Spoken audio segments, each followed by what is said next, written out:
Oi, pessoal! Bem-vindos a mais um episódio do Mentaliza aí Podcast. Hoje a gente está aqui com o Vinícius Borges. A gente está fazendo hoje online, porque infelizmente a gente teve alguns problemas para se encontrar, mas no online a gente vai fazer show, né, Vinícius? Com certeza, com certeza. Aliás, Luana, muito obrigado pelo convite. Fico muito feliz de poder estar aqui e contribuir de alguma forma com vocês. Nós aqui do Mentaliza que estamos muito felizes de ter esse profissional aqui com a gente. E antes de eu falar, apresente você, né? O seu currículo, como que foi, como que você chegou até aqui. Tá, joia? Bom, vamos lá. Primeiramente, o lado pessoal, que eu acho que é o mais importante, né? Uhum. Meu nome é Vinícius Ferreira Borges, eu tenho 37 anos, eu sou filho, sou irmão, sou tio, ah, pai de pet com muito orgulho. Aliás, o meu pet é responsável por boa parte da minha saúde mental. Ah, Eu brinco que é ele que me leva para passear. de todos nós, eu acho. É verdade. Além disso, eu sou um ex-nômade digital que deu uns rolês pelo Brasil, e depois encontrou uma estável analógica, se apaixonou e escolheu Floripa, Florianópolis como casa, né? Então, esse é um pouquinho da minha vida pessoal. Academicamente, eu sou psicólogo graduado pela Universidade Federal de Uberlândia, em Minas Gerais. Tenho mestrado em análise do comportamento, né, que é uma abordagem da psicologia Uhum. pela Universidade Estadual de Londrina, no Paraná, a UEL. E o doutorado em ciências com área de concentração saúde mental pela Faculdade de Medicina de Ribeirão Preto, da USP, Universidade de São Paulo, né? Sou um long life learner, né? Não paro de aprender. E mesmo depois do doutorado, eu concluí uma especialização e estou finalizando outra, né? A primeira foi em terapia cognitivo-comportamental e a segunda em psicologia positiva, que hoje é a menina dos meus olhos e é o tema do nosso podcast de Sim, hoje, né? é. Essa ainda, eu não me considero especialista, é importante dizer isso, eu não tenho título de especialista ainda, sou mais um entusiasta. E eu gosto, né, do título de entusiasta, porque de fato eu sou uma pessoa muito focada nisso, muito entusiasmada com isso também. Isso me dá mais liberdade de leitura, de estudo, de tudo. Uhum. É, e foi exatamente por isso que a gente escolheu esse tema de hoje, da psicologia positiva, porque desde que eu comecei a me aprofundar mais nas abordagens, qual eu iria escolher, né? Como eu tô aqui no décimo, entrando agora no décimo período, a psicologia positiva, tanto pelo meu estilo de vida, me brilhou muito os olhos, principalmente por falar de felicidade, bem-estar, pelo contexto em que ela surgiu, né? Pensando não só nas doenças. E justamente por isso que eu convidei você, porque eu falei assim, não, ele também é uma pessoa que se identifica muito, que tá estudando, é especialista, pra vir comentar um pouquinho mais com a gente, né? Perfeito, perfeito. Então, assim, a psicologia positiva, o que eu posso falar de cara para vocês, assim, já é que mudou minha vida, de fato, né? A gente começa a olhar o mundo sob uma nova Uhum, perspectiva. E mudou várias coisas, né? Mudou a minha saúde mental enquanto terapeuta também, porque trabalhar com a felicidade, com o bem-estar, com o lado positivo da vida, ela gera novos tipos de emoção do que se trabalhar com outro lado, né? Que é o lado do transtorno, uhum, dos transtornos mentais, dos distúrbios, né? Então isso muda bastante. Eu acabei também não dizendo o que eu faço profissionalmente, né? uhum. Profissionalmente, eu sou psicólogo clínico, hoje trabalho 100% online, atendendo brasileiros de todos os lados do Brasil, do mundo, né? Também sou pesquisador, professor, né? Eu brinco que meu sonho no passado era ser livre docente, né? Deixa eu só regular o Aham. ar-condicionado aqui. Meu sonho no passado era ser livre docente, mas por vários cenários, né, do Brasil eu acabei não sendo, mas hoje eu sou um docente livre, Uhum, né? Então eu não estou filiado a nenhuma universidade mais, né? Muito pelo contrário, eu sou fundador da EVPSI, uhum. que é A gente pode falar uma sobre ela hoje empresa também. de saúde mental, cujo objetivo dela foi basicamente o seguinte: eu quero ser plenamente independente. Aí eu criei a EVPSI, na qual oferece atendimentos psicológicos. Ela também é um instituto de pesquisa, ela é uma editora de livros, ela oferece cursos e treinamentos. Então eu quis ser um profissional independente, por isso que eu brinco, eu sou hoje um docente livre, não um livre docente, Uhum.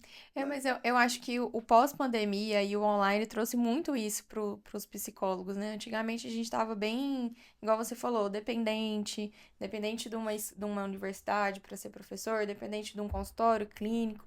E assim, eu acho que depois da pandemia abriu vários caminhos, né, para psicologia. Com certeza, a psicologia ela passou a ser mais valorizada, né? E comentando com vários colegas profissionais, hoje a visão que as pessoas têm da psicologia é muito diferente da visão que eles tinham na época que eu me formei, Sim. né? Então hoje a psicologia ela consegue oferecer para o profissional da área uma vida muito digna e livre. Isso é muito interessante, coisa que no passado não era considerado dessa forma. Não. E aí a gente precisa separar também, né, a psicologia enquanto ciência, enquanto profissão. A psicologia enquanto ciência, ela é belíssima, ela produz coisas extraordinárias. Enquanto profissão, a gente precisa evoluir muito ainda em termos de direitos, questão de remuneração também, né? Avaliar o alcance da psicologia às mais diversas áreas. Então, enquanto ciência é lindo, né? Está em franco desenvolvimento, principalmente no exterior.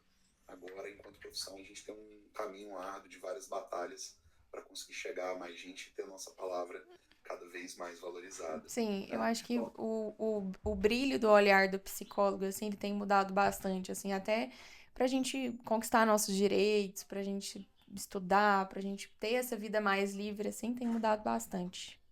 não só o brilho, a autoestima do psicólogo também Uhum, melhorou à medida que nos deram mais importância, né? uhum, E a pandemia ela foi um catalisador para isso tudo, ela acelerou, porque a pandemia confinou todo mundo, a saúde mental ficou prejudicada nesse período e de repente os psicólogos estavam ali. E aí só uma coisa também que a gente às vezes fala que precisa evoluir como profissão, mas o atendimento online em psicologia ele está autorizado desde 2012.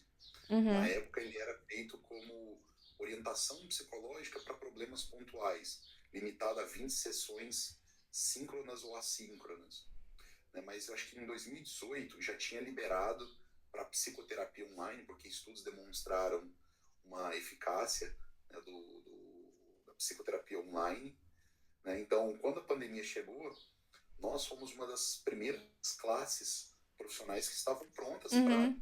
para atender, né? Isso fez toda a diferença, enquanto outras Que tava áreas, estudada, da né? medicina e tudo mais, eles estavam assim engatinhando, né? A telemedicina estava engatinhando e, enfim, nós acabamos nos beneficiando e ajudando outras pessoas por conta dessa maior abertura. Então a gente tem que saudar isso também, né? Não é só Sim, sim. precisamos se envolver sempre, não. Essa parte foi muito boa também. Sim, mas esse assunto, assim, da psicologia online tem muita coisa para se falar, né? Mas hoje vamos falar aqui de psicologia positiva. Show de É, bola, vamos lá. Vinícius, primeiro, explica um pouco pra gente o que é, né, essa psicologia positiva. Muitas das pessoas confundem um pouco. Ah, mas o que que é essa psicologia positiva? A psicologia já não era para ser positiva, já não era para gerar felicidade para todo mundo, não era para eu sair de lá feliz. Muitos pacientes chegam na clínica e falam, eu quero ser feliz. Então, explica um pouquinho pra gente qual que é, o que que é a psicologia positiva. Vontade, de um modo muito simples e resumido para que todo mundo, dentro ou fora da área da psicologia, possa entender, tá bem? Uhum, A psicologia positiva ela é uma área da psicologia que foca nos aspectos positivos da vida humana, como o bem-estar, a felicidade, forças pessoais, em vez de se concentrar apenas em problemas e transtornos mentais, né? Só que aqui é importante a gente esclarecer que a psicologia positiva ela não ignora os problemas ou os transtornos, ela não acha que não existe, não tem nada a ver. uhum, Só que ao invés de perguntar apenas o que está acontecendo de errado na vida da pessoa, ela pergunta o que está dando certo, como é que eu posso cultivar mais disso. Então esse é o foco da psicologia positiva, ela busca entender o que faz a vida valer a pena e como as pessoas podem prosperar ou, nos termos da psicologia positiva, florescer. Uhum. Né? E eu acho muito legal o contexto, assim, que ela se criou, né? Porque não que a psicologia tradicional, é uma coisa que eu acho muito legal a gente ressaltar aqui, a psicologia positiva, ela não exclui a psicologia tradicional, ela não é uma psicologia que vai falar assim, não, essa aqui tá errada, a gente tem que seguir por aqui, né?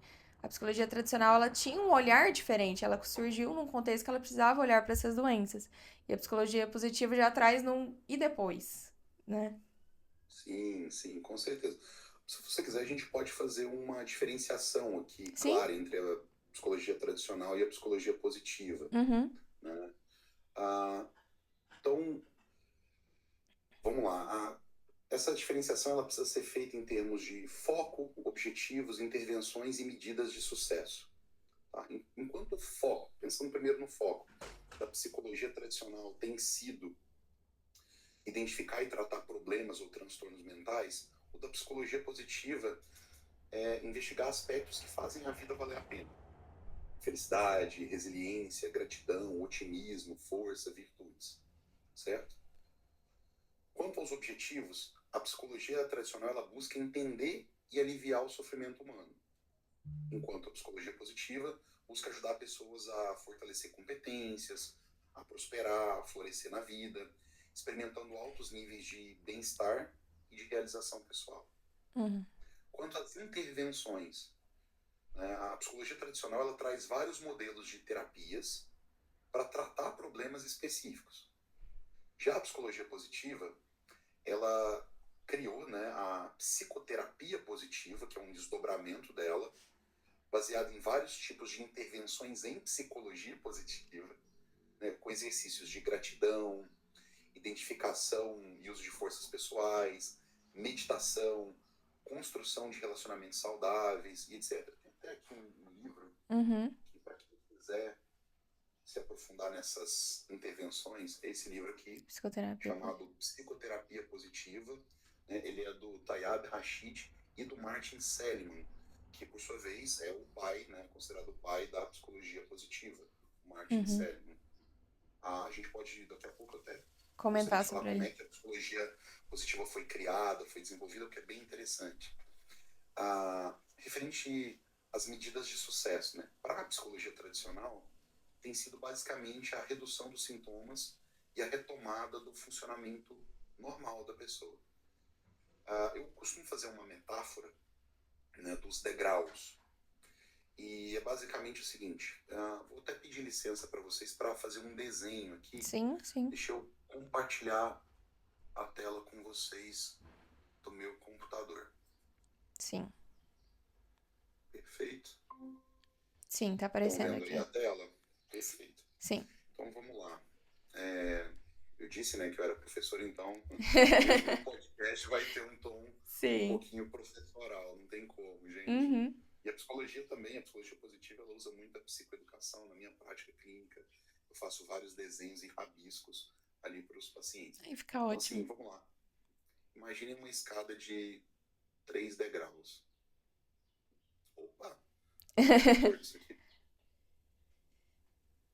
Aí. Imagine uma escada de 3 degraus, certo? Bom, no primeiro degrau, nós temos os degraus, o degrau dos transtornos mentais, dos distúrbios, dos problemas. Né? No segundo degrau, nós temos o degrau da normalidade, da dita normalidade, da eutimia, a pessoa que ela está sem sintomas. Tá? Então, quando eu falo normalidade, é entre aspas. Uhum. Aqui não é que uma pessoa normal ela não tenha nenhum tipo de problema. Ela só está mais funcional. Ela Esse aqui é o consegue degrau da sobreviver. normalidade e da Funcionalidade. funcionalidade. Tá? E o terceiro degrau é o degrau do bem-estar,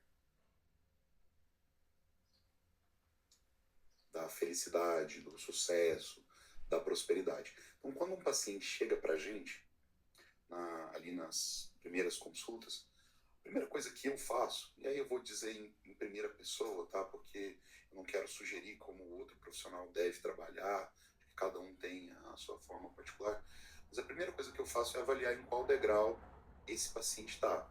Se ele está no primeiro aqui dos transtornos, no segundo da funcionalidade, ou no terceiro.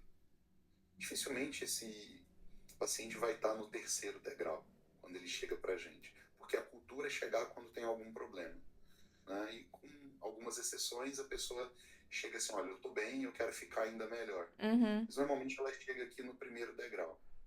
Então a gente avalia, faz o psicodiagnóstico, né? E o primeiro passo é tentar, né, fazer a pessoa funcionar melhor. Então dar esse salto para o segundo degrau. E para dar esse salto, eu utilizo a terapia cognitivo-comportamental, porque Uhum. eu entendo que é uma abordagem que ela tem muitas evidências científicas disponíveis sobre a eficácia, né, associada ao tipo de casos que eu trato. Então, hoje, na clínica, eu trato basicamente pacientes que têm depressão, ansiedade, bipolaridade, pânico, estresse. Então, a terapia cognitivo-comportamental, São todas ela padrão tem ouro, né? muitas evidências, né, muito padrão ouro ali para a gente poder trabalhar com essas questões na clínica. Tem outros profissionais que trabalham, por exemplo, com transtorno de personalidade, como borderline, eles vão poder utilizar outros tipos de práticas, como a terapia comportamental dialética, também é padrão ouro para o border, enfim. Aí o profissional ele precisa entender muito bem qual que é o perfil de paciente deles, Uhum. E certo? só para deixar Uma vez claro, essa parte até o segundo degrau é a parte da psicologia tradicional. tradicional, né? Muito embora tenha também algumas mudanças aqui acontecendo. Ó. Eu Uhum. vou mostrar um outro livro aqui para vocês, que Uhum. é a prática da terapia comportamental, a cognitivo comportamental positiva. Positiva. Ah, Então, ela já mesmo nessa saída do primeiro degrau para o segundo, a gente já consegue fazer intervenções positivas, o que é bem legal mesmo, né? uhum. Mas enfim, então até aí a gente está nessa psicologia mais tradicional. Quando o paciente alcançou o funcionamento normal dele, né, tá com uma funcionalidade boa, não está sendo mais tão afetado, aí normalmente a psicologia tradicional e até a psiquiatria, né, ela para por aqui. Só que ao parar por aqui, a gente entende que só está fazendo metade do trabalho. Né, e tem muita coisa que pode ser feita além disso. E aí, quando o paciente deseja, então, ir na busca do bem-estar, a gente precisa subir mais um degrau. E é aqui que eu uso os princípios da psicologia positiva ou da psicoterapia positiva, né, enquanto prática. Uhum. E aí aqui a gente aplica vários exercícios, técnicas, para a pessoa poder estar cada vez melhor. Isso aqui é um pouquinho dessa ideia dos degraus. Uhum. Certo? Ficou alguma dúvida? Não, ficou ótimo. Achei que ficou muito bem explicado, assim, né? Bem, ficou bem. Eu sou muito visual, então pra mim ver esses degraus foi maravilhoso. Até porque, igual eu falei no começo, era uma dúvida minha quando eu comecei a estudar. Muitas pessoas, eu lembro que quando eu fui até fazer um trabalho sobre isso na faculdade, fui apresentar, muitas pessoas me perguntaram, mas tipo, mas como que a gente vai falar de felicidade pra uma pessoa que chega ali com depressão? Como que, tipo assim, ela tá num estado totalmente diferente, ela nem consegue sair da cama. Como que eu vou falar sobre felicidade, emoções positivas? Não, você tem que ser feliz. Antigamente, quando se começou, quando eu comecei a estudar, as pessoas, eu via várias críticas sobre isso, sobre a positividade tóxica, que eu acho que hoje em dia, estudando mais a psicologia positiva, eu vejo que não tem nada a ver com isso, né? Essa é uma crítica que não Rasa. tem fundamento, rasa, baseada em pessoas que não conhecem a psicologia positiva, os princípios, né? Existe até um preconceito, né, dos alunos que acham que a psicologia positiva é simplesmente assim, oh, eu vou ignorar os problemas e vou, oh, gratidão, gratiluz, não tem nada a Uhum, ver. uhum, Né? Você não passa o pano para os problemas, você não ignora, mas você olha para as forças que você tem para poder enfrentar aquele problema. uhum, Então o foco ele muda, né, para o enfrentamento, focando o bem-estar, ao invés de estar focando apenas a retomada da funcionalidade. Então uhum, isso aqui é muito importante. Só que é importante falar também, eu acho, Lana, uhum, um pouquinho de como a psicologia ela é dividida, né? Então, a psicologia ela costuma ser dividida entre abordagens, tá? Então a gente tem ali a psicanálise, a gente tem a análise do comportamento, a Isso. fenomenologia, a abordagem humanista, a existencial, a gestalt. Cada uma dessas abordagens é uma escola de pensamento, né? Além dessas abordagens, nós temos as áreas de atuação da psicologia. Então tem a psicologia clínica, que talvez seja a mais tradicional, que as pessoas conhecem mais, mas tem a psicologia organizacional, a psicologia do esporte, a psicologia hospitalar, a escolar. São várias áreas de atuação onde você aplica, né, conceitos que você aprendeu, teorias, práticas que foram provenientes daquelas escolas das abordagens. E além disso, tem as práticas psicológicas. Então a terapia cognitivo-comportamental, por exemplo, ela não é uma abordagem, ela é uma prática psicológica, né? A psicologia positiva é uma abordagem. A psicoterapia positiva É uma é uma prática. prática. Então a gente precisa diferenciar isso. Então, na minha atuação como psicólogo, eu sigo a orientação de algumas dessas abordagens, dessas escolas, né, mas utilizo práticas que são baseadas em evidências que podem ter vindo de outras escolas. Então, às vezes o aluno está ali, ele não tem essa clareza, né, da divisão de Uhum. abordagem, área de atuação e prática. Quando a gente fala em práticas baseadas em evidências, né, a gente está falando dessas práticas que foram desenvolvidas no seio de algumas escolas ali, ou influenciadas por elas, e que são aplicadas dentro de determinada área de atuação, Uhum. certo? Então, essa é a ideia. Deixa eu interromper essa apresentação aqui. Eu Uhum. acabei não finalizando aquela explicação anterior sobre a última diferença, que é a medida de sucesso, né? Então, Uhum. enquanto a psicologia tradicional ela visa essa redução de sintomas e retomada do funcionamento normal, a psicologia positiva ela pula do segundo para o terceiro degrau, né? E visa o alcance do bem-estar. E aí esse alcance do bem-estar é principalmente por meio do PERMA, né, Uhum. que é uma sigla criada pelo Martin Seligman, Eu estava que diz justamente mês respeito. passada lendo esse livro. Eu li o livro da felicidade, né, do florescer.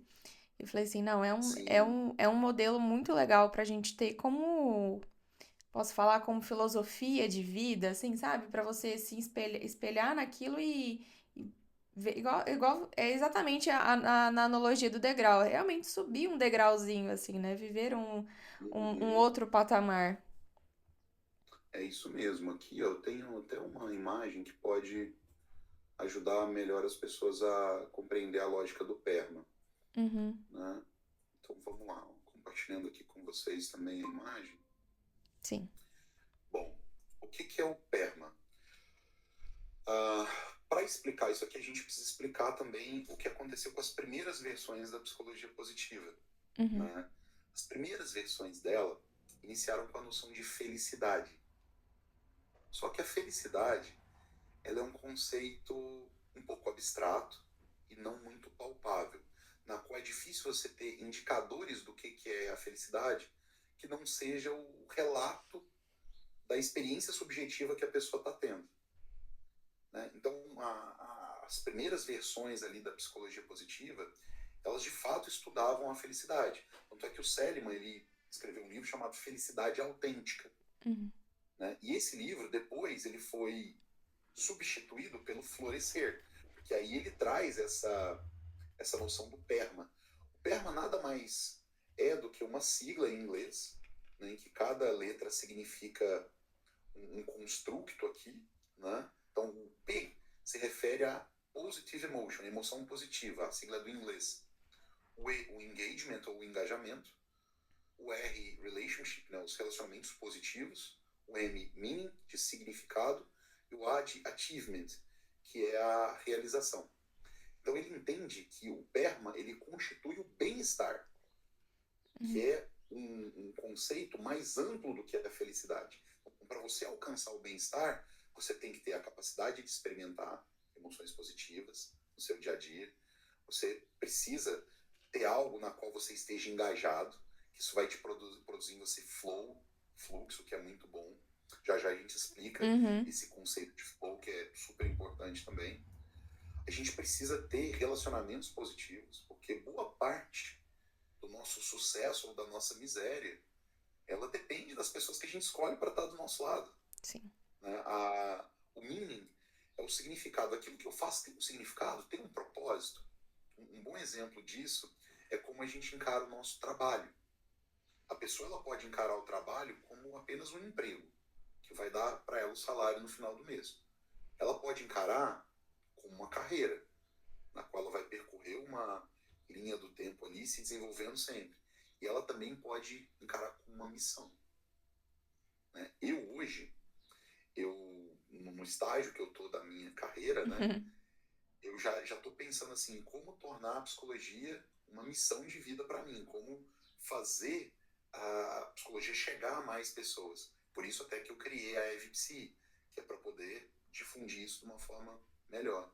E por fim, o AD Achievement são as realizações. Então, quando você olha para a tua vida e enxerga as realizações, aquilo que você fez. Uhum. Então, esses 5 fatores aqui, eles compõem o nosso bem-estar. E aí a psicologia positiva, a psicoterapia positiva, ela tem várias técnicas para você ir desenvolvendo cada um desses Uhum. fatores. E a felicidade estaria dentro do P, do Positive Emotions. A felicidade, ela permeia alguns. Né? Porque quando você está engajado em uma atividade, sabe aquela atividade que você faz também e esquece, perde a noção de tempo, está muito associado a um hobby, um lazer, ah, isso também gera felicidade. Então a felicidade ela permeia Todos os. vários desses aqui, né? É Uhum. impossível você não ficar feliz num relacionamento positivo também e por aí vai. Então assim, a felicidade ela era um construto mais abstrato que o PERMA desabstratificou, se é que existe essa palavra. Estou criando um neologismo aqui, né? Ele Uhum. tornou isso menos abstrato. Agora você tem medidas muito objetivas para avaliar cada uma delas. Não, até eu lembro dele comentar assim dos estudos dele, assim, até para poder estudar, assim, para poder criar bases científicas, assim, estudar a felicidade, para cada um que você pergunta, cada um fala o que é felicidade, não tem um conceito, né? Sim, sim. O nosso dicionário emocional, ele é muito variado, de Cultura. pessoa para pessoa, as famílias, cultura também, né? Então, Uhum. isso é bem interessante. Uhum. Bom, então, ficou clara essa ideia? O paciente Sim. chega, você avalia o degrau que ele está, se ele estiver no primeiro degrau, você tenta trazer ele para o segundo degrau, que é o Uhum. degrau da funcionalidade, até ali é a psicologia tradicional. Há alguns terapeutas param por ali, não recomendo, porque tem muito mais ainda para fazer para a pessoa alcançar o bem-estar pleno, o pleno funcionamento. Uhum. E aí você pode entrar com a psicologia positiva, é a mais indicada. E eu acho muito legal essa forma que você trabalha, porque assim, hoje em dia a gente vê muitos profissionais que eles são muito é, defensores da abordagem, da prática dele, né? Então, eu sou da TCC, eu sou só da TCC e eu vou fazer isso, porque a TCC é a melhor. Eu sou só da Positivo, vou só... Então, assim, eu acho muito legal essa forma que você trabalha, porque você consegue entregar pro paciente ali um trabalho completo, né? Assim, de tudo do melhor, assim, que você pode estar disponível pro paciente. Mas esse tipo de profissional que trabalha assim, ele confunde a abordagem com a prática. Uhum, Então, a abordagem, ela é diferente da prática, como eu disse. A abordagem é a escola que deu origem àquilo. uhum, A prática é aquilo que dá certo, que você implementa. E quanto mais evidência científica que você tem de eficácia daquela prática, melhor é. Então, assim, a ideia aqui não é a gente falar, né, sobre rixas entre abordagens e tal, mas eu acho que uhum. tem uma coisa interessante para apresentar aqui para vocês também nesse sentido. Vou localizar aqui uma imagem que é a Certo. pirâmide das evidências científicas. Você Sim. já teve contato com essa pirâmide das evidências científicas Sim, sim. na graduação? Sim, na graduação, não. Eu vi isso por fora, né? Depois que eu comecei a estudar, principalmente depois que eu fui procurar muitas coisas online, que foi que eu acabei encontrando a psicologia baseada em evidências, né? Inclusive agora, no mês de agosto, a gente A gente vai estar passando esse podcast em setembro, então a gente já foi aqui no congresso da PBE que vai ter. Então, hoje em dia eu tenho me aprofundado muito mais, né? Mas na Legal. graduação ainda é um tema meio. Meio nebuloso, né? As pessoas parecem Obrigada, que amiga. não usam muito esse tempo. Aqui, ó, Uhum, para os nossos espectadores terem uma noção, isso aqui é a pirâmide das evidências científicas. Como é que essa pirâmide ela está estruturada? Na base, a gente tem aqueles tipos de estudos que têm um menor tipo de evidência científica. Ou seja, são estudos que não podem ser replicados. Eles não têm uma abrangência muito grande. Então, hoje, qual que é o menor nível de evidência científica que a gente tem? É o relato de caso ou a série de casos. Certo? Por quê? Porque você está estudando um caso ou alguns casos muito específicos. E fica impossível você generalizar esses resultados, porque aquilo só vale o para aquele específico. caso.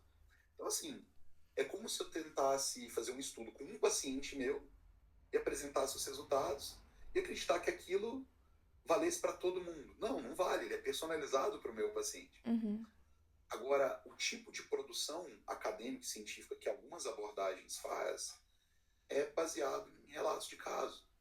Né? E aí, por isso que não dá para falar que ela tem muitas evidências científicas. Ela pode ser até eficaz, mas dificilmente vai ser unanimamente aceita, né? uhum, Porque não dá para ser generalizado. sim. Né? Um outro tipo de estudo é o estudo de caso-controle. É quando você tem um grupo de indivíduos com alguma condição específica e um grupo de controles que estão funcionais, sem transtornos. E aí você compara os resultados entre aquelas pessoas do experimento que você fez entre os casos e os controles. Né? O meu estudo de doutorado, por exemplo, ele foi de caso-controle. Uhum, Né? Ele gera um nível de evidência superior ao estado, ao relato de caso, mas ainda não dá para você generalizar para uma população maior. Nós temos aqui também os estudos de corte. Esses estudos de corte são estudos com muitas pessoas e normalmente são estudos longitudinais que acompanham essas pessoas por muito tempo. Então até tem um estudo muito famoso sobre o efeito do tabagismo na aquisição de câncer de pulmão. Então, as uhum. pessoas acompanharam nesse estudo, os pesquisadores acompanharam as pessoas por muitos anos ali comprovaram esse efeito. Começa a perceber como é que o nível de evidência já vai ficando mais sólido, já dá mais para a Uhum, gente uhum. generalizar, né? É que você pega um contexto, vai só aumentando o contexto, assim, né? Sim, sim. Aqui também nós temos os ensaios clínicos. Esses podem ser randomizados ou não. O ensaio clínico randomizado é quando você distribui as pessoas de modo aleatório para dois grupos. Por exemplo, os estudos das vacinas, eles são ensaios clínicos randomizados. Para metade para um grupo, você dá, metade das pessoas ali de um grupo, você dá a vacina X. Para o outro grupo, você dá o placebo, né? E aí você compara os resultados. Isso são exemplos de ensaios clínicos. Acima dos ensaios clínicos, nós temos as revisões sistemáticas, que são estudos que analisaram vários ensaios clínicos. Então, compilaram os resultados deles e apresentaram. E acima das revisões sistemáticas, nós temos a meta-análise. O que é isso? A meta-análise, ela faz uma nova estatística, vamos dizer assim, em cima dos resultados das revisões sistemáticas. Uhum, Então, as revisões sistemáticas são aglomerados de vários estudos que estudam o mesmo tema, e aí você amplia aquela estatística, né, dos resultados desses estudos. Então, hoje, o maior nível de evidência científica que a gente tem é meta-análise. uhum, Certo? Inclusive, se você, lá na época do seu TCC, do seu trabalho de conclusão de curso da faculdade, precisar fazer algum estudo específico, sugiro buscar iniciar os seus meta-análise. estudos por meta-análise, porque aí você vai ter uma noção muito maior, né, muito mais sólida do que é. E hoje, a psicologia Uhum, positiva, isso ela que eu ia já perguntar. conta com vários estudos de revisão sistemática, de meta-análise, só que a psicologia positiva ela é recente. Ela começou ali no final de, do, do, da década, né, de Isso, 90 ali, isso. início para anos 2000, então ainda está sendo produzido. A gente está em 2024, Uhum. então praticamente ali 25, 26 anos de produção só, né? Sim, Isso é muito pouco, eu mas ia vai falar. explodir esse número. Eu ia falar justamente isso, que muitas pessoas falam, ai, mas a psicologia positiva não tem, não é baseada em evidências, justamente porque ela é muito nova, não tem como ser. Mas ela fez um estudo, ela surgiu já num contexto que ela faz um estudo mais focado pra isso, né? Quem fala isso, que não é baseado em evidências, não estudou, desculpa. Aí, assim, precisa rever a literatura. Nesse livro que eu apresentei no Uhum, começo. Psicoterapia Positiva, ele tem no capítulo 2 as intervenções positivas. Os meus livros são todos riscados, né? E eu tenho um esquema de cores, assim, de tipo Aham, de tô adorando. semana. Mas, enfim, aqui ela traz, nessas tabelas aqui, ó, são várias tabelas, tá? Ó. Aham, Todos esses que eu grifei aqui são exemplos de revisões sistemáticas, meta-análises, de psicoterapia positiva ou intervenções dentro da área da psicologia, da psicologia positiva. positiva. Então, assim, as pessoas que fazem esse tipo de crítica, ó, aqui, ó, esse primeiro aqui, ó, que não sei se dá para ver na câmera, Deu, é deu. uma meta-análise. Uhum. Vamos lá, meta-análise que a Sônia Lyubomirsky fez, né, que ela incluiu 51 intervenções em psicoterapia positiva, com 4.266 indivíduos, explorando a eficácia dessas intervenções para fornecer orientação prática aos clínicos. E olha os resultados dela. Os resultados indicaram que intervenções de psicoterapia positiva, de psicologia positiva, melhor dizendo, melhoraram significativamente o bem-estar e diminuíram os sintomas depressivos. Isso aqui é o topo da pirâmide da evidência científica. E é uma só das meta-análises que Isso que estão tem. analisadas. Uhum. Então, assim, as pessoas elas precisam, de fato... O psicólogo tem esse mal, né? De critica... A gente foi formado a ser muito crítico, né? Então, Uhum. muitos, na hora de defender uma abordagem, eles acabam criticando sem fundamento. E aí tem uma coisa interessante de falar também. Isso não tem a ver com a psicologia positiva, mas é um viés cognitivo chamado Sunk Cost Effect. Já ouviu falar nesse viés? Não. Explica um pouco Esse é pra um, gente. esse é um viés, ele é muito consagrado e difundido na área da economia comportamental, que é outra área bem legal que a psicologia tem uma penetração interessante. Uhum. O Sunk Cost Effect, numa tradução literal, seria o efeito do custo afundado, mas não é uma tradução boa. Mas o que ele diz respeito? Diz respeito ao efeito que o investimento que a gente fez em algo tem sobre a manutenção dessa atividade, mesmo que essa atividade não esteja trazendo bons resultados. Então, vamos supor assim, que na época da pandemia você usou todas as reservas financeiras que você tinha para abrir uma empresa. A empresa não deu certo, não emplacou. E você reluta em declarar falência dessa empresa. Por quê? Você investiu tudo que você tinha naquilo ali. Uhum. Seu tempo, seu dinheiro, sua energia. Esse é um exemplo. Isso vale para relacionamentos também. Sabe aquela pessoa que namora há muito tempo, ou está casada há muito tempo, e às vezes o relacionamento dessa pessoa já deu o que tinha que dar, está falido, os dois estão se fazendo mal, né? Mas eles, né, pelo momento ali da vida que eles estão, eles não terminam, não se separam. Por quê? Porque olham para a história e vê que foi investido muito tempo, muita energia, muito dinheiro. Às vezes a separação vai dilapidar o patrimônio dos dois, isso no caso de um casamento longo, Ou né? até a zona de conforto, assim, né? A pessoa fala assim, mas o que que eu vou ter fora disso? O que que eu nem sabe, Isso. tem até Ou, não consegue nem pensar num outro tipo de relacionamento, né? ou, nossa, vou ter que começar do zero, tudo de novo, que preguiça de encontrar uma pessoa nova, de sair, nem dou conta mais de conversar com as pessoas. A pessoa fica sofrendo esse sunk cost effect. E esse sunk cost effect também vale para as escolhas de abordagens, né?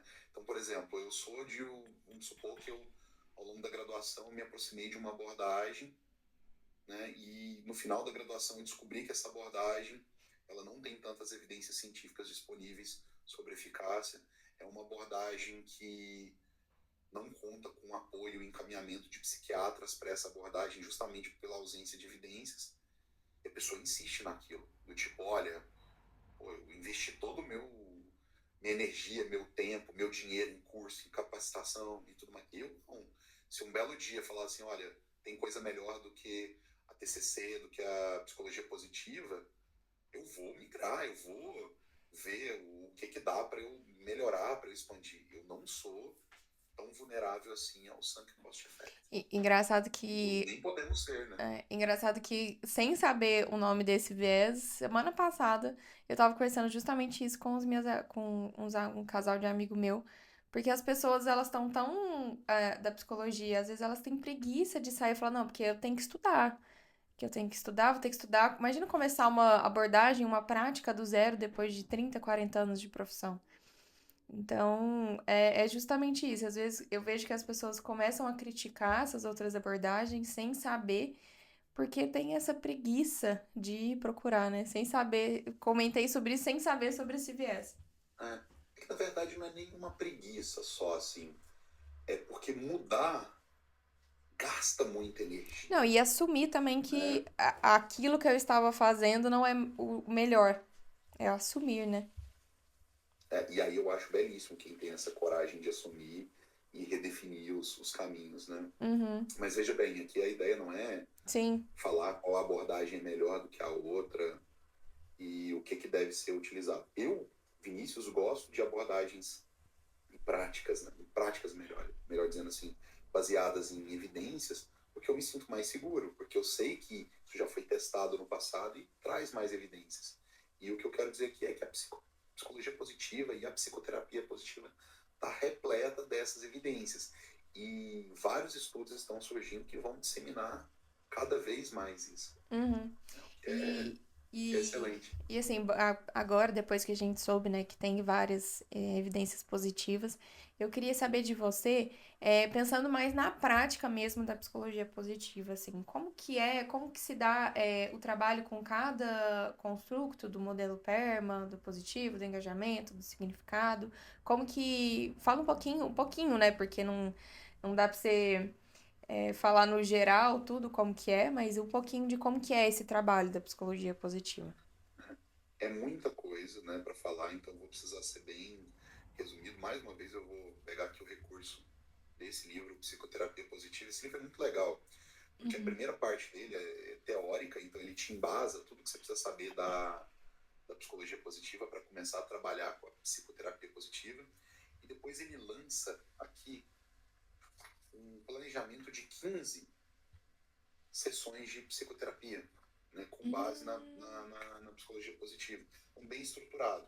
Por exemplo, aqui na sessão 1, a gente apresenta o que é a psicologia positiva e trabalha com um diário de gratidão. Então, tem vários estudos dentro da psicologia positiva que mostram que praticar a gratidão aumenta, né, a felicidade, o bem-estar, ali o P do PERMA. É isso, Ah, eu falo como própria utilizadora. Desde que eu comecei a usar o Diário da Gratidão, assim, eu falo muito incentivo muitas amigas minhas a fazer isso, porque foi meio que uma virada de chave, assim, né? com certeza, com certeza.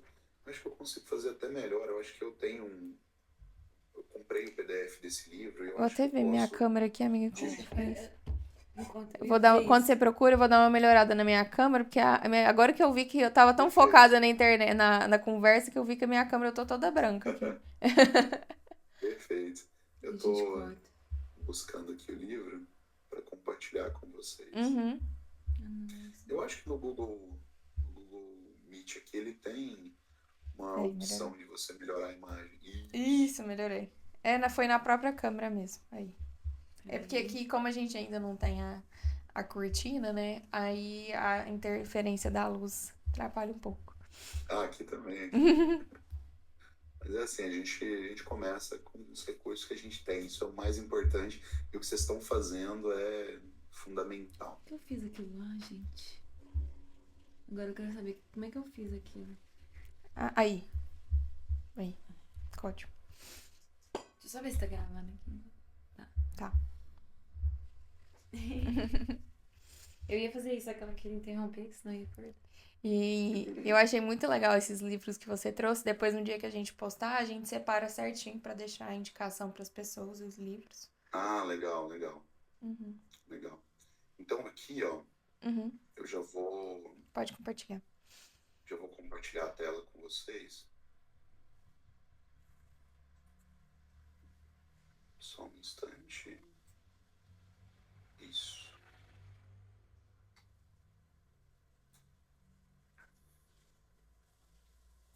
Compartilhando a tela. Então, só lembrando, Uhum, aqui nós estamos na página 17. Então, esse é o livro Psicoterapia Positiva, né? Tayyab Rashid e Martin Seligman. Psicoterapia Positiva, o Manual do Terapeuta. Na uhum. página 17 aqui desse livro, deixa eu colocar mais rápido aqui. Até os meus PDFs eu risco tudo. Eu também sou Bom, assim. então, a parte 1 desse livro, ela é a introdução e fundamentos teóricos, assim, que vale muito a pena e ela recupera vários conceitos que até estão nos livros Florescer, do Seligman. Ela fundamenta bem assim, o iniciante aqui. E vamos lá, a parte 2 desse livro é sessão por sessão. Então, na sessão 1, a gente apresenta a apresentação positiva, né, da gente também e o diário de gratidão.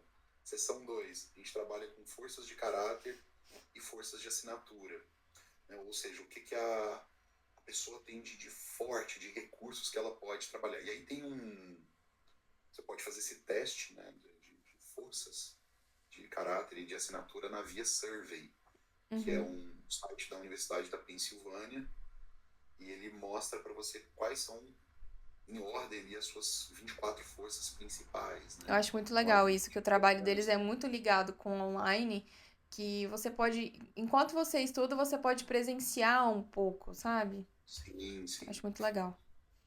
Aqui, até no livro Florescer, tem uma amostra desse Tem. teste no final.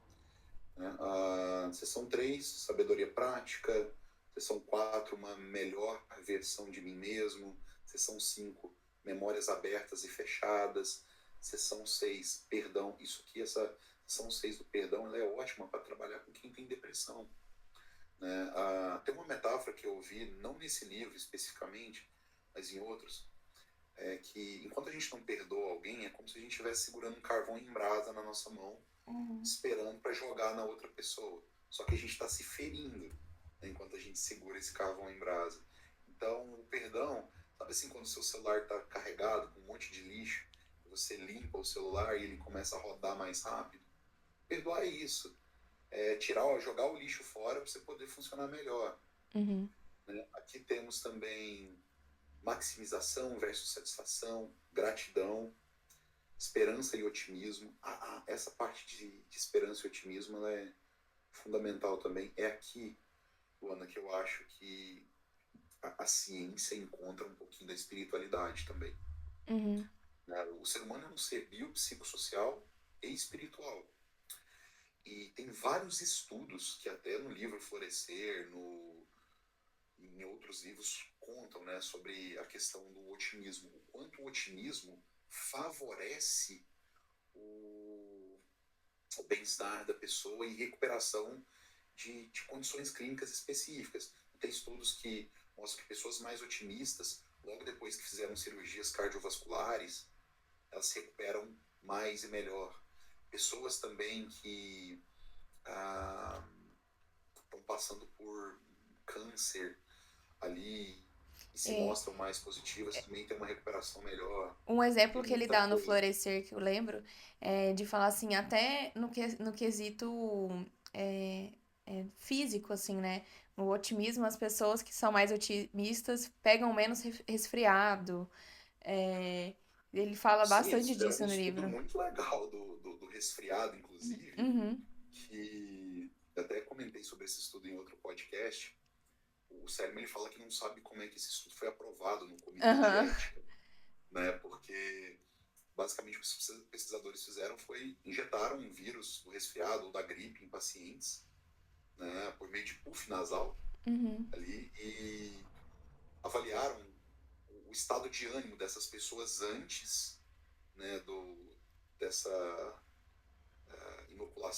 vírus e depois. E aqueles que estavam com um estado de ânimo mais positivo, se recuperaram mais rápido, inclusive produziram menos muco.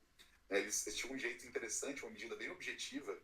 Eles davam lencinhos lá com o mesmo peso para os pacientes, lencinhos iguais, e depois mediam, pesavam, né, o lenço sujo para ver quem que produziu mais, né? E pessoas mais otimistas, elas se recuperaram mais rápido, produziram menos muco, enfim. Aqui, ó, até no livro que a gente está falando, Florescer, eu marquei essa parte, que é muito legal. Ele fala basicamente assim: concluo que o otimismo está fortemente associado à saúde cardiovascular e o pessimismo ao risco cardiovascular. Concluo que o estado de ânimo positivo está associado à proteção contra resfriados e gripe. O estado de ânimo negativo com maior risco de desenvolver essas doenças. E aí, citando esse estudo que a gente falou, né? Concluo que pessoas altamente positivas talvez tenham um risco menor de desenvolver câncer. Concluo que pessoas saudáveis, com um bem-estar psicológico bom, correm menos risco de morte por todas as causas. E ele cita todos os estudos que tem dentro dessa, que comprovam isso. Então, isso é também a prática baseada em evidência. Né? Uma dúvida que... Uma dúvida minha que você trouxe você falou da espiritualidade, né? E muito assim, eu escuto bastante isso em casa, porque minha família é bastante religiosa, e eles falam assim, mas eu não vejo a psicologia trazendo algo isso da religião, e eu acho que isso e minha família fala, eu acho que isso é tão importante para a saúde mental das pessoas e tal. Como que a psicologia positiva vê isso? Porque eu sempre falo assim, eu falo, não, mas a psicologia, ela fala assim, que é importante, é como se fosse um sentido, ela fica mais na parte, em que parte ali? Ele fica mais como um sentido mesmo? Tá, vamos lá. Assim. Primeiro a gente precisa diferenciar espiritualidade de religião. Sim. Tá? Então são coisas diferentes. Algumas pessoas podem praticar a espiritualidade por meio de uma religião e outras não. Por exemplo, eu pratico a minha espiritualidade, mas eu não sou institucionalizado. Eu não estou filiado a nenhuma religião e prefiro que não seja assim pela natureza do meu trabalho. Quanto mais eu me aproximo de uma religião específica, mais eu me perco do todo, porque eu preciso atender pacientes que são de todas as religiões, certo? Então, assim, o ponto que eu acho que a psicologia positiva encontra a espiritualidade é nessa questão ali do otimismo, principalmente, porque tem a ver com fé, com esperança, é a questão da gratidão, é a questão do perdão. Então, assim, não é que ela estuda a espiritualidade, mas os temas que a psicologia positiva trabalha também são temas trabalhados pela espiritualidade.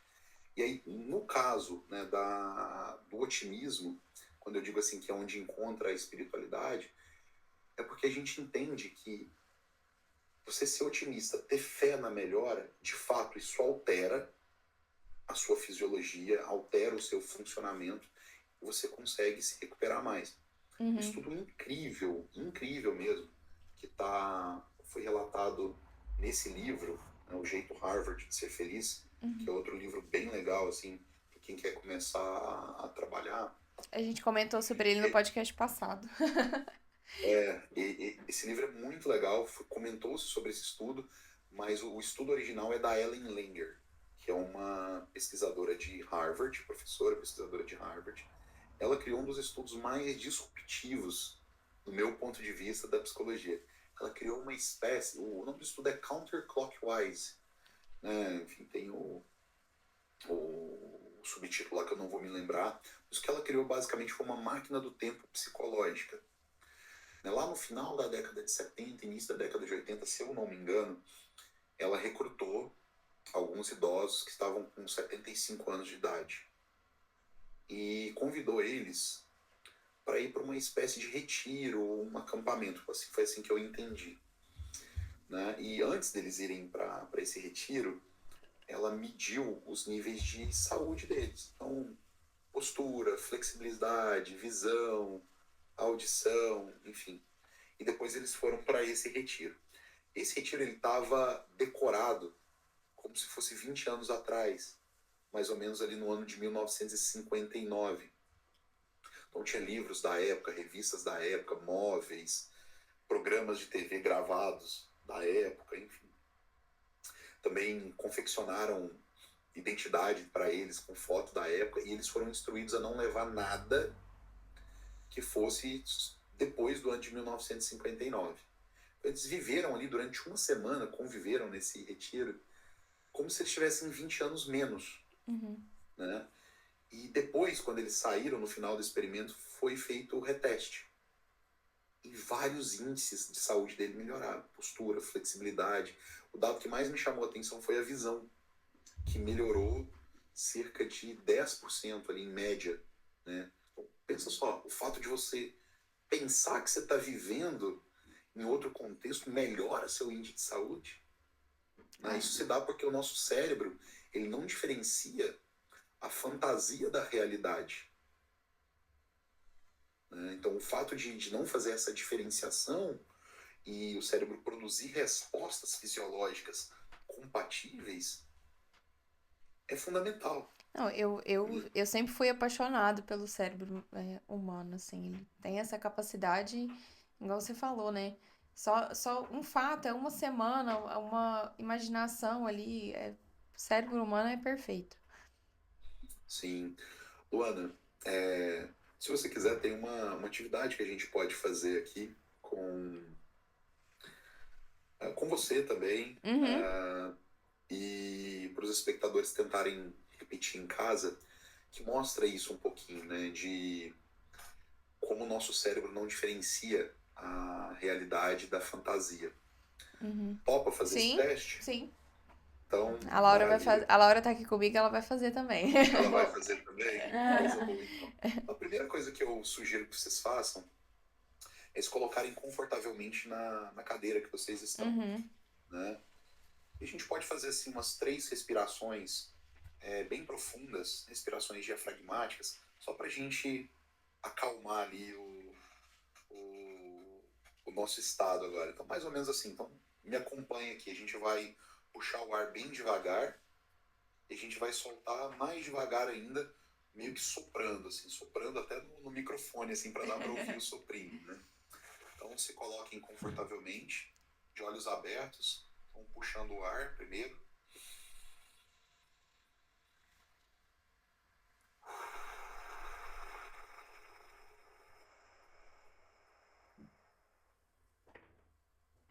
Mais 2.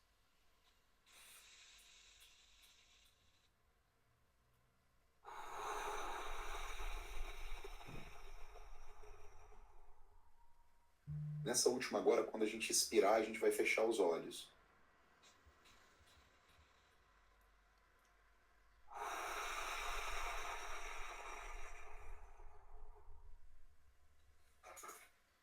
Agora, de olhos fechados, concentrem apenas na minha voz. Eu quero que vocês se imaginem na cozinha da casa de vocês, com riqueza de detalhes. Se transportem lá para essa cozinha. Sob a pia ou sob a mesa tem uma tábua de cortar alimentos. E tem um limão grande, verde, da casca lisa do lado. Do lado também tem uma faca bem afiada. Vocês vão pegar o limão com uma das mãos, com a outra mão a faca, e com muito cuidado vocês vão cortar esse limão. E quando vocês estão passando a faca nesse limão, corta ele ao meio, ela está afiada, ela vai cortando os gominhos do limão. E aí uma acidez já invade o ambiente. O limão, então, ele se parte em 2 metades. Você pega com uma das suas mãos essa metade do limão. A primeira coisa é levar na altura do nariz e cheirar. Aquela acidez, aquele cheiro ácido se intensifica. Com muita coragem agora você vai erguer essa metade do limão sob a sua boca e colocar a língua para fora e espremer esse limão. O suco do limão super ácido cai na sua língua, dentro da sua boca ali. Com mais coragem ainda, você vai segurar esse suco do limão na boca, girando ele por toda a boca, de modo que o suco entre em contato com as suas papilas gustativas. Já está muito ácido. E com ainda mais coragem, você engole esse limão. Ao engolir, tomado por um arrepio, sua expressão facial ela se contrai toda. Agora pode abrir os olhos. Se vocês conseguiram se concentrar nessa atividade, vocês chegaram a salivar? Sim. Sim, Legal. é muito engraçado o jeito que a gente consegue, gosto de falar, até expressão facial, né? A gente vai fazendo. Tem limão na frente de vocês? Não. Não. Não tem, né? Então pode-se dizer que vocês salivaram com a força do pensamento? Sim. Sim.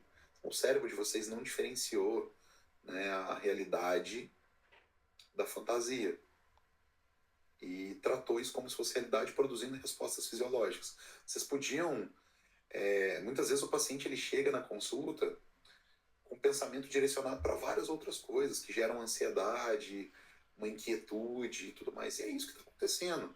Tem uma frase que eu gosto muito de um escritor americano, Mark Twain, que fala mais ou menos assim: já tive milhares de problemas na minha vida, a maioria dos quais nunca aconteceu de verdade.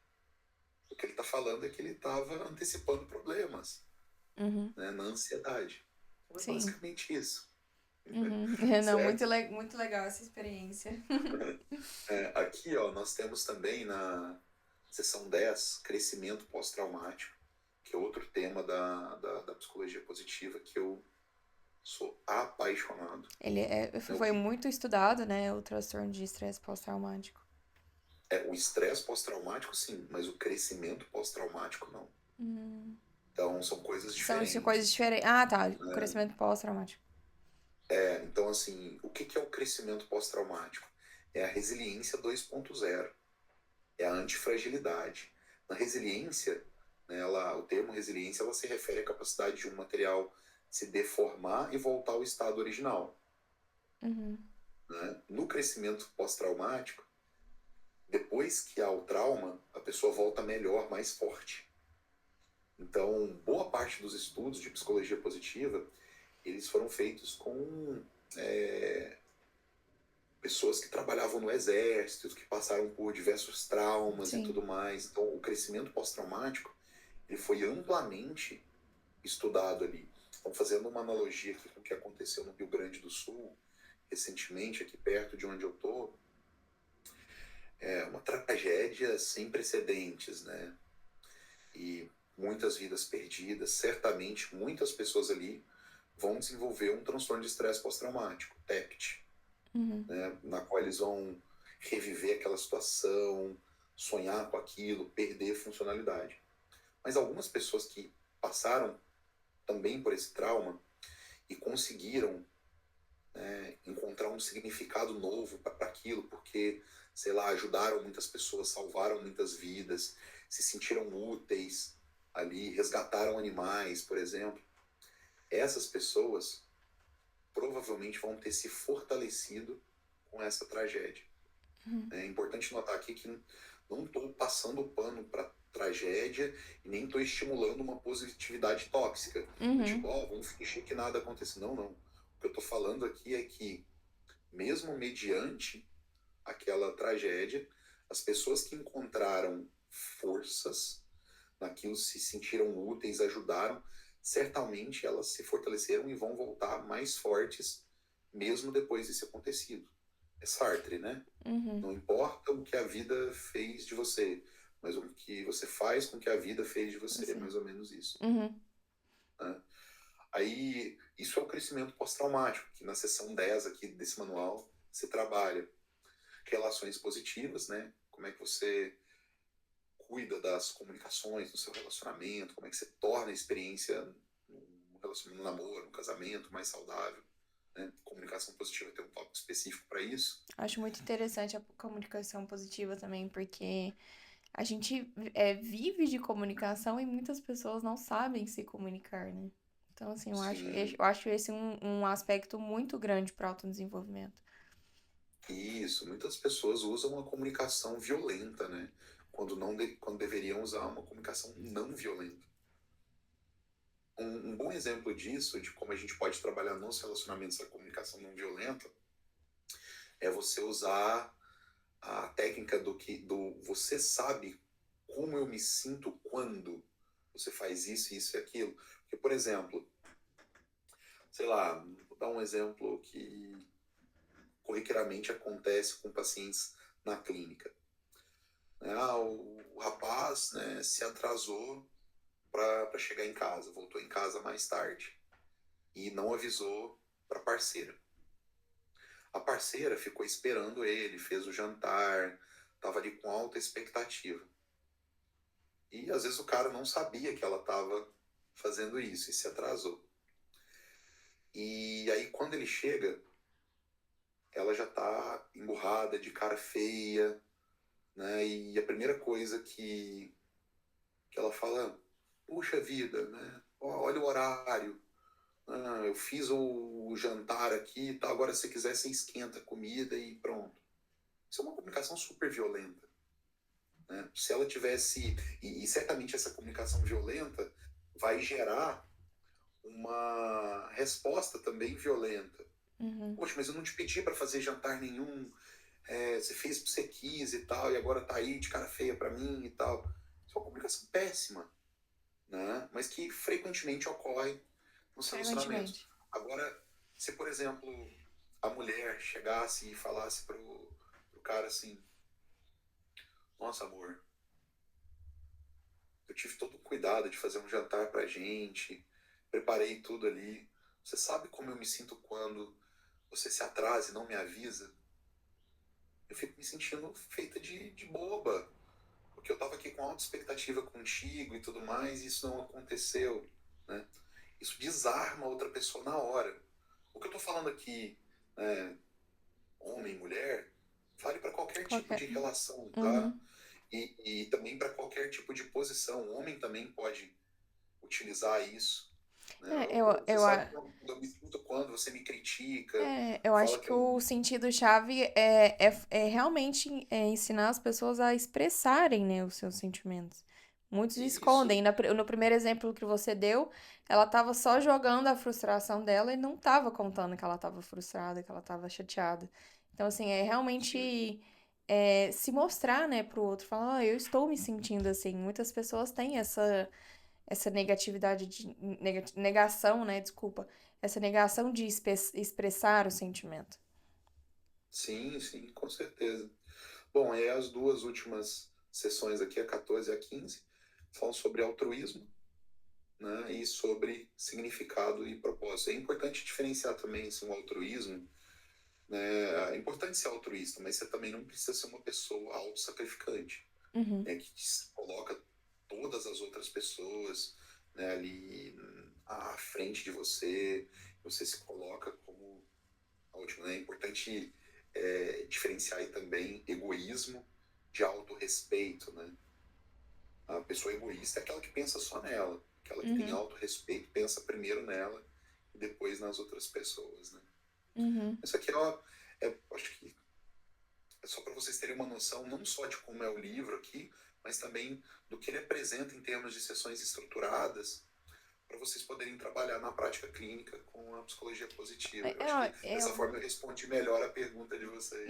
Não, eu acho que é muito legal porque muitas pessoas mesmo não sabem como que é trabalhada a psicologia positiva. Eu acho que é muito do preconceito, assim, de realmente investigar, né, e saber. E eu acho legal, assim, de você mostrando toda essa sessão por sessão, assim, é, é, ver como que eu me identifiquei primeiro por uma coisa que tanto faz sentido na minha vida, sabe? Todas essas palavras que são ensinadas, né, são não que eu esteja ali no degrau 3, né? Mas assim, que isso move, isso são palavras que fazem sentido pra mim, sabe?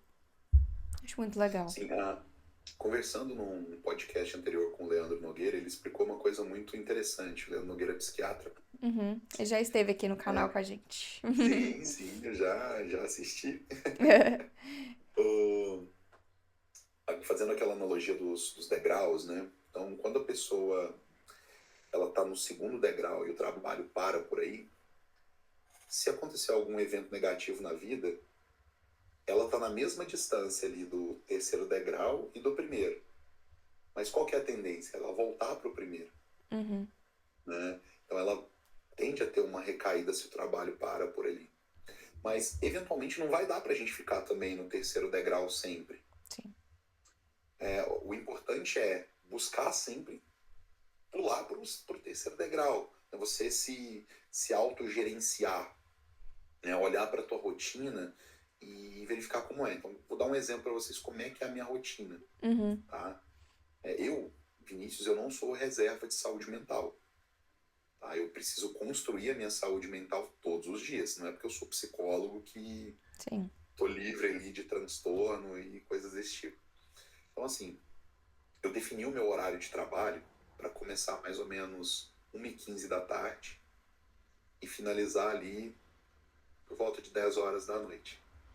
De modo que, primeiro, eu trabalho para minha saúde, para o meu bem-estar, e depois eu trabalho, pagar boleto.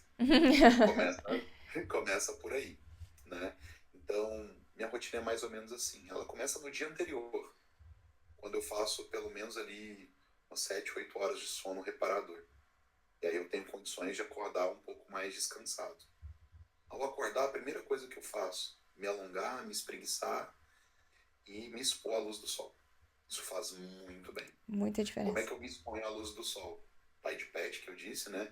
Eu sempre pego o meu cachorrinho, a gente vai dar uma volta aqui, né? E eu moro num lugar muito bonito, com um apelo natural muito bacana, então é sempre um privilégio, assim, caminhar em meio à natureza com ele. Então ele vai lá, faz as necessidades dele, eu me exponho à luz do sol, volto para casa, tomo um belo café da manhã, dou a comidinha para ele também. E depois disso, antes de começar, eu sento diante do computador que eu estou aqui com vocês, mas antes de começar eu faço uma meditação baseada em mindfulness. 10 minutinhos só para recuperar o centro. E aí, pelo menos 1h30 de leitura todos os dias de segunda a sexta.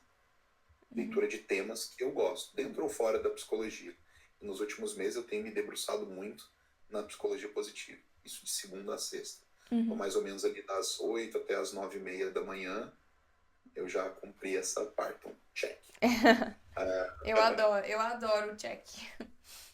Depois disso, eu vou me exercitar. Né? Então, eu vou para academia e eu reservo pelo menos ali 1 horinha para fazer uma caminhada, um elíptico, nada que... minha intenção não é ser um atleta de alta performance. Eu quero só longevidade e aptidão, ter um corpo apto para fazer o que eu gosto e preferencialmente ter longevidade para aproveitar muito desse mundão. Voltei da academia, dou mais um passeiozinho com o cachorro e esquento minha comida. Né? Como de marmita light aqui, fit, né, para otimizar a minha rotina, escolho um bom fornecedor ali. E aí, depois disso, descanso um pouquinho. 1h15 é o meu primeiro paciente. Aí eu vou 1h15, 2h30, 3h45. Eu sempre dou uns 15 minutinhos entre um paciente e outro, para poder, assim, também me organizar para outra sessão. Voltar, Anotar né? tudo que eu tenho que anotar, voltar, né, recentrar. Às vezes eu faço uma pausa transicional, que é uma meditação de 3 minutos entre um paciente e outro, só para focar. Chegou ali mais ou menos a 15 para 5 da tarde, eu paro, faço uma pausa, janto, passeio mais uma vez com o doguinho. Por isso que eu falo, ele que me leva para passear, isso é muito bom.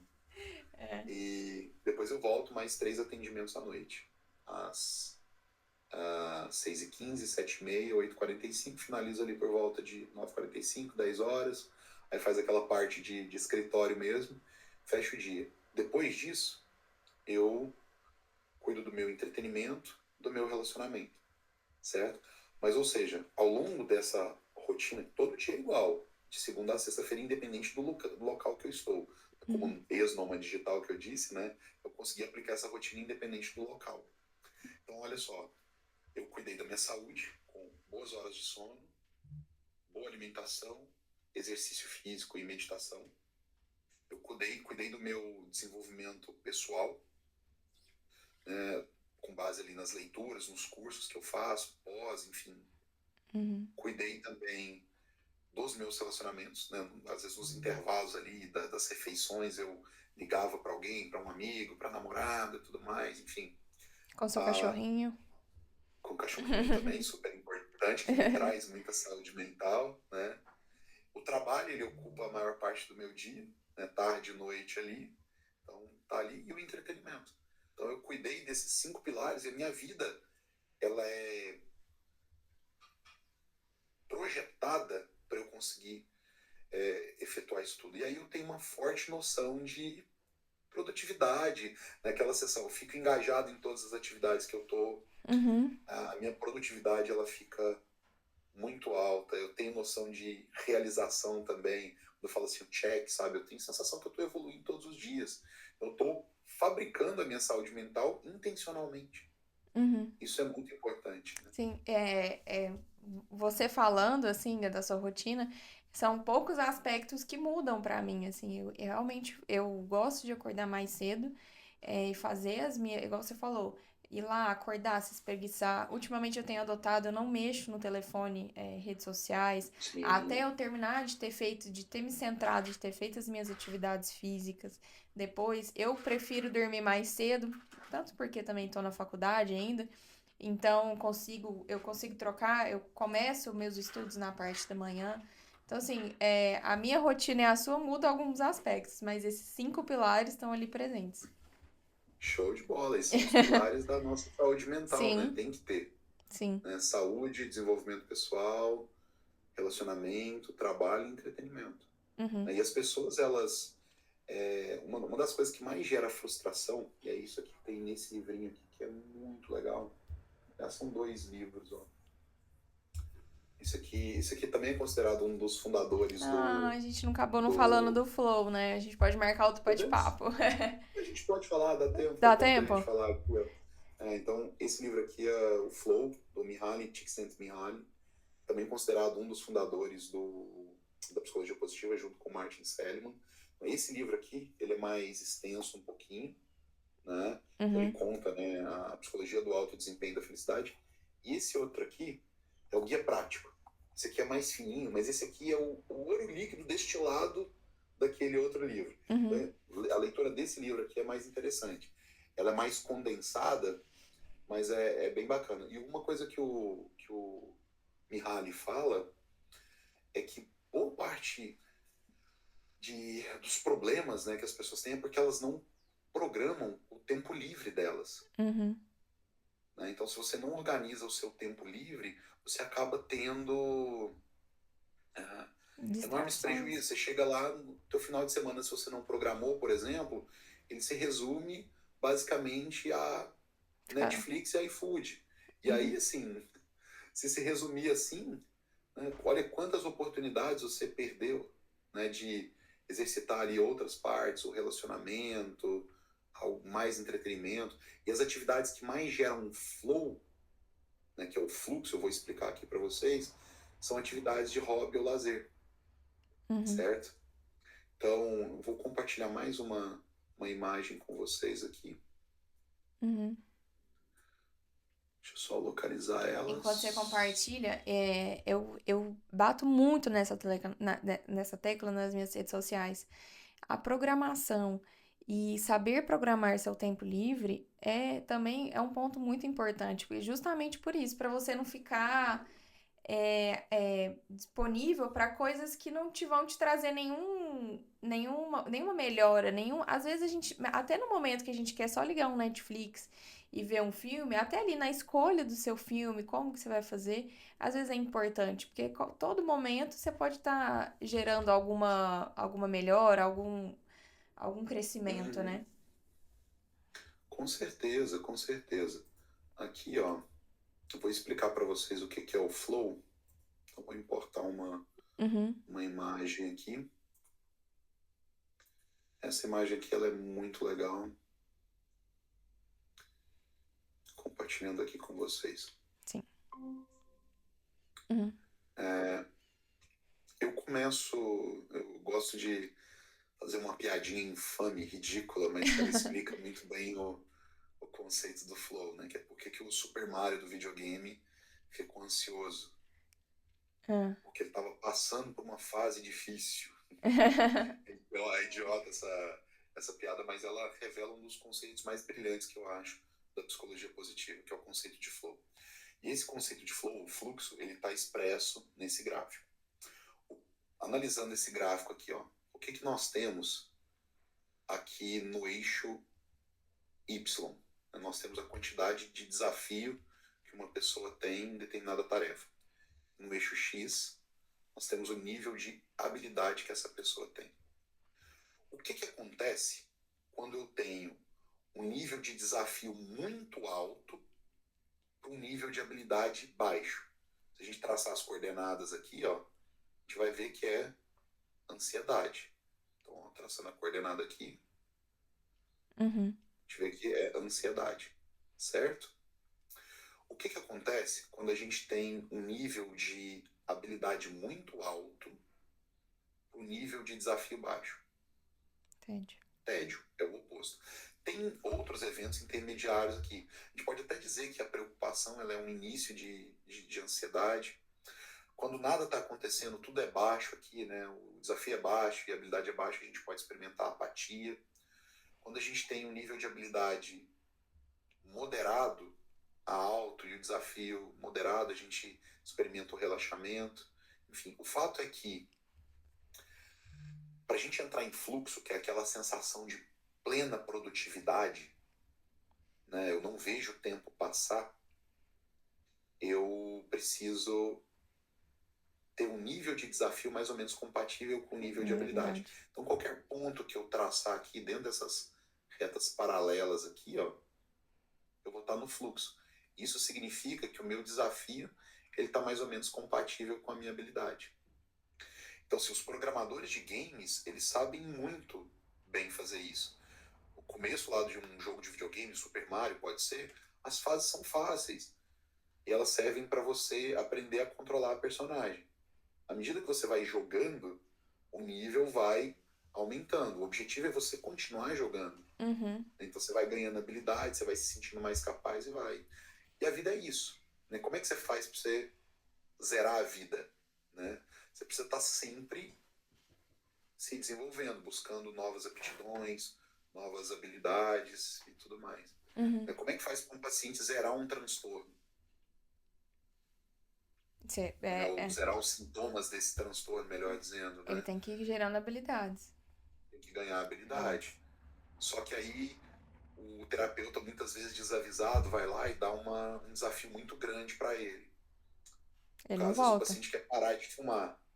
Né? E aí você aplica um protocolo que o desafio é muito alto para o nível de habilidade dele. Você não faz a aproximação sucessiva lá da análise do comportamento. Uhum. Né? E aí ele abandona. Tanto na ansiedade quanto no tédio, a pessoa abandona a atividade. O objetivo é ela entrar no fluxo. Né? Uhum. Então isso é complicado. E aí tem aquela coisa. Existem atividades que naturalmente geram fluxo. Principalmente esportes, hobby, lazer, relacionamento. Isso gera um fluxo espontâneo. Uhum. Agora, o segredo aqui é como você vai fazer para induzir um fluxo não espontâneo. Uhum. Gente, estudar no começo, é chato. sobretudo um tema que você não gosta, é chato. Mas, assim, hoje eu tenho um prazer enorme de estudar. E eu posso dizer que o meu prazer de estudar ele aumentou muito depois que eu terminei o doutorado, por exemplo. Uhum. Porque até então eu estudava porque eu tinha que ler aquilo, aquele material e tudo mais. Né? Hoje não, hoje eu estudo o livro que eu gosto. Né? Uhum. Eu faço as leituras que eu gosto. E na psicologia positiva está sendo assim. Eu vou dar um exemplo. Pode falar. Eu falo assim que contradiz muito com o que estamos vivendo agora, né? Que as pessoas querem resultados imediatos. Então, eu quero ter o meu, tipo assim, uma resposta de um alto desafio sem ainda ter construído essas habilidades. Né? Então a pessoa quer o final, né? Chegar ali no topo, né? Aquela música da Ana Vilela, né? Do Trem Bala, né? Não é sobre chegar no topo do mundo e saber que venceu. É sobre escalar e sentir que o caminho te fortaleceu. Eu gosto muito dessa parte da música, né? E é isso, a vida é você ir ganhando habilidade enquanto enfrenta desafios. A pessoa que não quer desafio, ela tá abrindo mão de ser foda, de adquirir habilidade, né? Então, assim, Hum. hoje as leituras que eu faço, elas são deliciosas, eu gosto muito. E eu não fico pressionado também para terminar um livro. Se eu não gosto do livro, eu paro de ler. Sim. Então, assim, não tem ninguém me mandando mais, né? Aqui, Uhum. ó, só para a gente poder ir encaminhando para o final Sim, também, deixa eu sugeri alguns algumas livros, né? sugestões pra gente. Aqui, ó, então vamos lá, acho que tentar fazer em ordem aqui de as pessoas que estão interessadas no tema podem começar, né? Acho que o primeiro livrinho é esse aqui, O Jeito Harvard de Ser Feliz. Ele é bem leve, gostoso de ler e certamente começar por algo mais fácil ali, com um nível Uhum. de habilidade menor, vai fomentando ali a motivação para a pessoa continuar. Sim. Então, Jeito Harvard de Ser Feliz é um. Ah, acho que o próximo livro é O Florescer, do Nossa, esse livro Martin é muito Seligman. bom. Vai dar um embasamento muito legal para as pessoas. Uhum. Né? Depois nós temos ali o Flow, né? Tem esse e esse que é o guia prático. As pessoas podem escolher ler qual vai ler. Eu li os dois, gostei muito. Uhum. Depois temos esse Aprenda a Ser Otimista, do Martin Seligman, Muito que bom é também. outra obra-prima, vale muito a pena. Ele escreve muito bem, né? Assim, Sim, eu achei a forma dele de escrever e parece. Eu senti muito no livro Florescer que parecia uma conversa dele comigo, assim, sabe? Assim, eu achei sim. muito boa a forma da leitura. O psicólogo, ele tá acostumado a ler tanto livro didático, que às vezes quando lê livro que parece uma autoajuda, eles ficam com preconceito. Ai, não sei o quê. Mas esses tipos de livro, do Seligman, que é o pai da psicologia Uhum. positiva, sabe, é aquele livro que o cara já alcançou tudo que ele podia alcançar na carreira, e aí ele tem liberdade para falar, inclusive, o que ele pensa, e de Uhum. uma forma leve. Então, eu adoro esses tipos de livro. Sim. Um outro livro aqui que é fantástico é esse aqui, ó, do Mihaly. Csikszentmihalyi também, é o Criatividade. No meu ponto de vista, é isso aqui, ó, a criatividade, que vai nos colocar numa posição diferente, né, no mundo, sobretudo nesse mundo de inteligência artificial. Se Uhum. você quiser ser único, você tem que trabalhar essa criatividade, né? Sim. Temos um outro livro aqui, esse daqui ele não é diretamente da psicologia positiva, mas ele conversa, dialoga muito. Um livro sobre ACT, Terapia de Aceitação e Compromisso, que é do Russ Harris, A Armadilha. Armadilha da Felicidade. Né? Esse aqui é um psiquiatra, uh, discípulo do Stephen Hayes, que escreveu esse livro para o paciente, então, Uhum. com a linguagem do paciente. Uhum. Então, vale muito a É, pena, até para o eu psicólogo se aproximar. acho legal que todos esses livros, assim, são livros que, óbvio que, igual você falou, nessa ordem que você vai entendendo um pouco mais, são livros possíveis para pacientes, para pessoas interessadas no assunto, e não só psicólogos, né? Sim, sim, com certeza. Tem esse outro aqui, da Ellen Langer, da Atenção plena. professora de Harvard que a gente citou, Atenção Plena, sobre mindfulness, vale muito a pena. E agora, mais técnicos, né, o Psicoterapia Positiva, que eu já mencionei várias vezes, Uhum. a prática da psicologia, da terapia Cognitivo cognitivo-comportamental comportamental. positiva, e Esse eu não também temos, conhecia. esse é bem legal, e temos um escrito aqui no Brasil, que é a psicologia positiva e a psiquiatria positiva. Nossa, que legal. Esse aqui é organizado, os organizadores é o Leonardo Machado e a Lina Matsumoto. É um compilado de vários estudos, de vários pesquisadores. Nossa, fiz uma pilha de livros aqui. É muito Mas livro pro pessoal ler, viu? a questão é, tem que ler? Não. Mas se for ler, se divirta, Uhum. curta o processo, entre em flow Aham. e assim vai. Vinícius, queria muito agradecer pela sua disponibilidade, pelo conhecimento que você passou aqui pra gente. Foi muito rico, assim. Eu falo de mim mesmo, assim. Foi uma aula aqui. E fico muito feliz de você estar aqui no nosso canal, de apoiar o Mentaliza.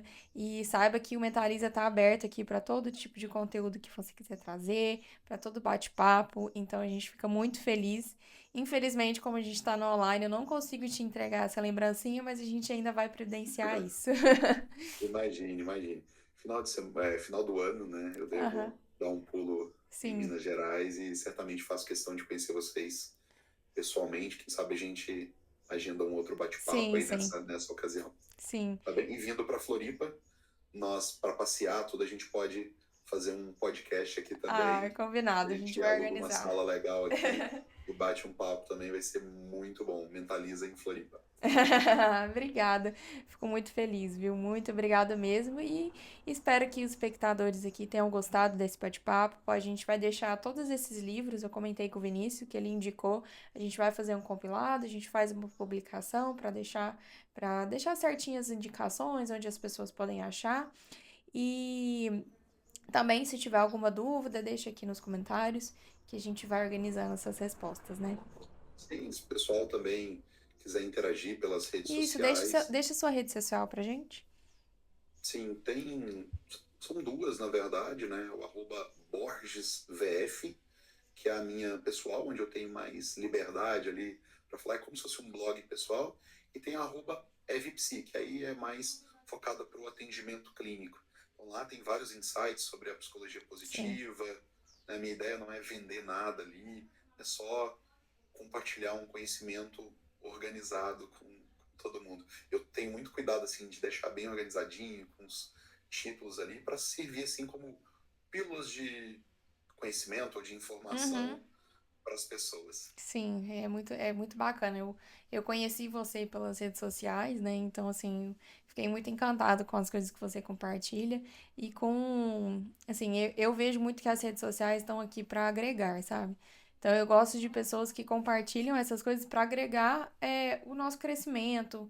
Igual você falou, são pílulas diárias de conhecimento que ninguém, na hora que você está na rede social, a gente não quer que aprender ter uma aula, né? A gente escolhe outras Sim, plataformas para isso, mas eu acho que na rede social, da mesma forma que a gente estava falando ali do tempo livre, é um momento que você pode usar para aprender pequenas coisas, criarem pequenas sementinhas, então eu acho muito legal o seu trabalho.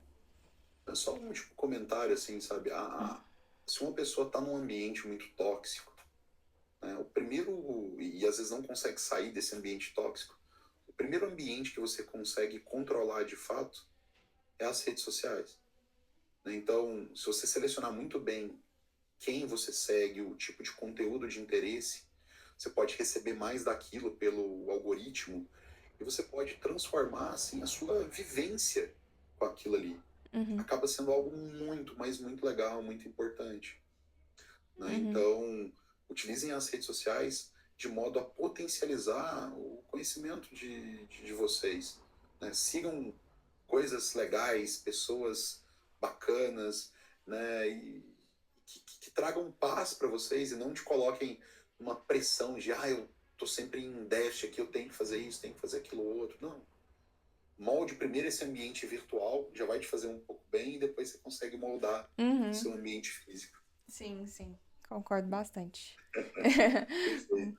Muito Foi um obrigada prazer mais vezes. conversar com vocês, viu? Muito obrigada. Tchau, pessoal, e mentaliza aí.